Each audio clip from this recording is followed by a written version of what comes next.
Greetings, ladies and gents, and welcome to today's edition of RE265, where I take old stories I've narrated and update into modern audio standards. This particular story is called As It Turns Out. Humanity is the single most pyromaniacal and explosion-happy species in the entire galaxy. This quickly gets us something of a reputation.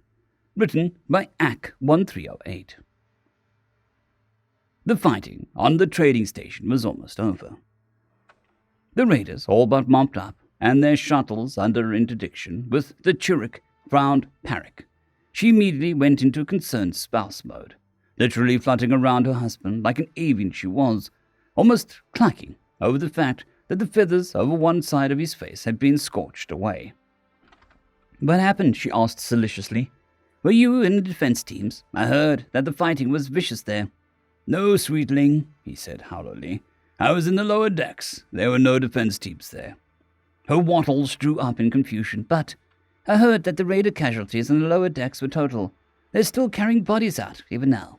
What weapons were you using on them? How did you kill them so gruesomely?" "It wasn't me, Chair." His voice was tired. "There was someone else there. One of my workmates, a mechanic called Edgar Houston. He saved my life and killed all the raiders that came after us." "But how?" she cried. "If he was not in the defense forces, how did he prevail? How did he destroy them so utterly?" Parrot took a deep breath. "All right, I'll tell you, but before I start, I want you to understand that humans are utterly insane. All the way back in their history, they've been stark raving mad. I think, in my heart, it has to do with their fascination with fire." "Fire?" She looked at his scorched feathers again. "Why are they so fascinated with fire?" "Their planet, basically," he explained. "It keeps trying to kill them. Cold weather, animals too fast to catch easily. Food too tough or unhealthy to eat unless it's cooked. There's a dozen reasons. So the race has basically deified fire from the beginning. So when they figured out ways to make fire go further and do more, they of course grabbed hold of it with both manipulators." Chirrut shivered. She wasn't sure she liked where the story was going. Her race, like many others, had tamed fire long ago, but only to ensure that it did not break out unexpectedly and burn nests and fledglings. Doing more with fire had never really occurred to them. But Parrot seemed to need to keep talking, so she made an encouraging motion. "Yes?"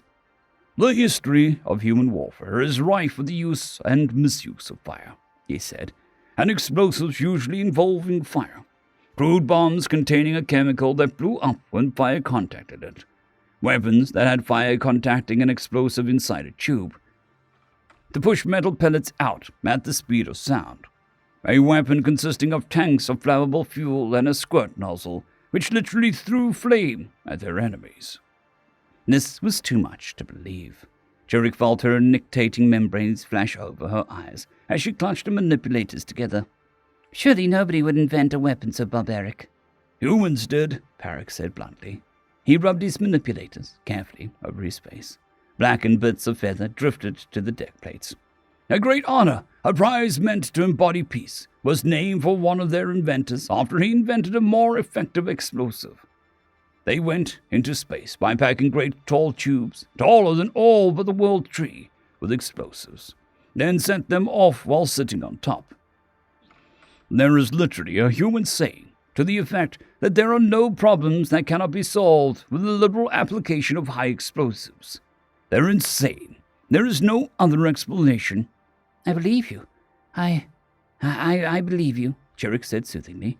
"But this Edgar Houston," she paused after struggling with the name, "he could not have brought any of these weapons on board the station, could he? None of these bombs or metal pellet fire weapons or throwers of flame." This time, Parrot's laugh had a tinge of hysterical cackle to it. "He didn't need them. We were in the shuttle bay when the alarm first went off. He had me go and get some hand cleaner solution. It's a clear gel. I thought perhaps he was going to make a deck plate slippery so that they would lose their footing. But I was wrong. When I got back, he'd just finished decanting high oxide fuel into some glass bottles. He added that, plugged the mouths of the bottles with oily rags, and shook them hard. Then he lit the rags on fire with a small metal lighter that he carried all the time. When the raiders came into view, he told me to get ready to run. then threw the bottles at the raiders. They broke, of course. The bottles, not the raiders. The liquid went all over them, then the burning rags fell into the liquid. He shuddered. I've never seen a sapient burning to death before. But could they not brush the fire out? She asked, puzzled. Oh, they tried, he assured her. But the hand cleaner made it stick to them, and then their weapons started firing off accidentally. We were out of range by then, but they weren't. That's horrible, she caressed his face. But how did that burn your feathers? Oh, that didn't happen then. He closed his eyes for a moment. That was the second bunch of raiders. They'd heard what happened to their comrades, and they were looking for blood. They had us trapped in the cafeteria. This was after he found some cleaning products in a closet, mixed them in a bottle, and threw it into a group of raiders. There was no flame, but there was a lot of explosion. Was that when you lost your feathers? Chirik was beginning to wonder how her husband had survived so much fire, so many explosions. No, like I said, that was the cafeteria. 2 big bunches of them were coming in from different directions. He lit the fire lighter and put it in the middle of the floor, a tiny flame, barely noticeable. I wondered if he was trying to distract them by setting off the fire sensor. I should have known better. But even when he grabbed the large bag from the food stalls, I had no idea what he intended. He just ordered me back into the storeroom with the instruction to slam the door shut once he was inside. He looked at the floor. I had no idea what he was intending. She put a manipulator on his head, running her digits through what remained of his crest. We don't have to talk about this now. No, he said. I want to. He took a deep breath. Edgar opened the bag, and he waited behind the food counter, crouching down. I had one eye in the door to the storeroom. The raiders came in. They saw the metal fire lighter and cautiously advanced, watching it carefully. But there were no fuses, no piles of explosives, just a fire lighter and a tiny flame. No danger at all, he shuddered deeply. They were fools. I was a fool. Edgar is insane. What happened? Chirik didn't want to ask, but she did anyway. When their attention was transfixed, Edgar stood up with the bag over his head. He shouted, looking for me, then threw the bag. It burst open, sending a huge white cloud everywhere. Then he dived towards the storeroom door. They were too surprised to shoot. Then it reached the flame just as I was slamming the door shut. He closed his eyes, breathing in and out, in and out. Edgar later told me that it was called a flower bomb.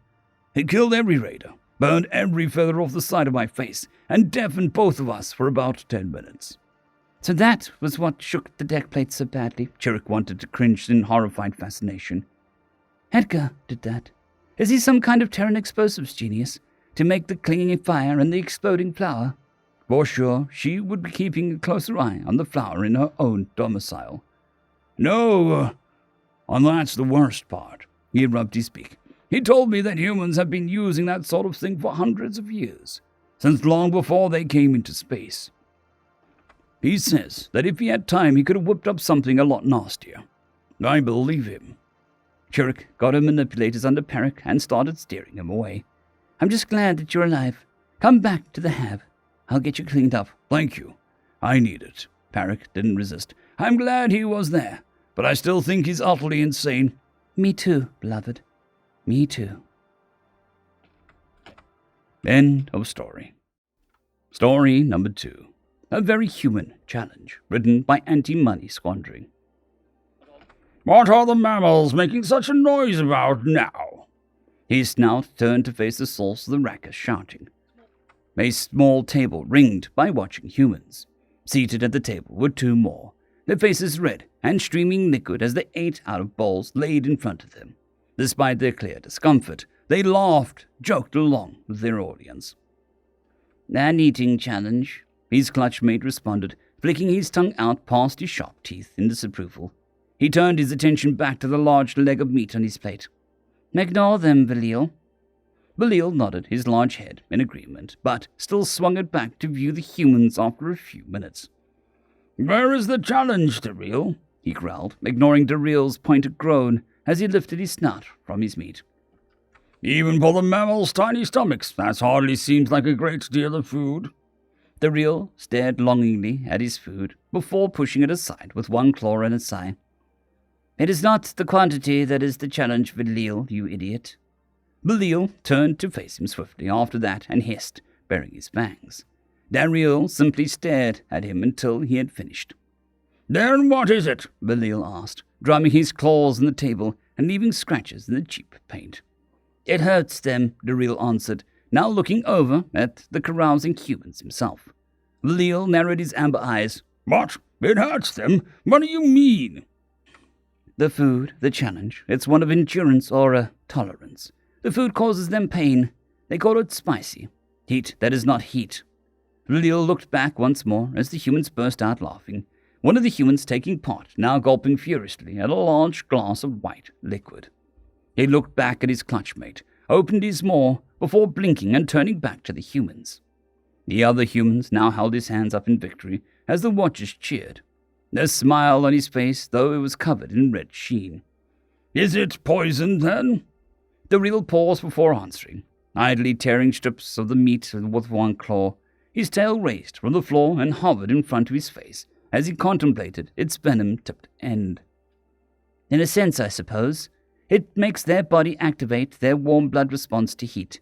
It's why their faces are so disgustingly wet. It does at least give them more pleasant color. He preened, scratching at his own red-scaled body. To what end? To develop immunity? Well, one told me that they do develop a tolerance for the substance after a while. And what benefits does that give them? Dariel stared back at him for a few moments, licking his snout. Eventually, he clacked his teeth a few times in a shrug. It allows them to eat more of it. That doesn't make any sense. Eat poison so that they can get better at eating poison. Dariel dragged his haunch of meat back in front of him and hissed in frustration. They're humans. Why would they make sense? Valil blinked slowly in response. Good point. End of story. I would like to thank our T5 members and patrons, Casper Arnholtz, John Creighton, Vidmori, 050, Dragzoon WRE, and Elijah Silvercross. Thank you very much.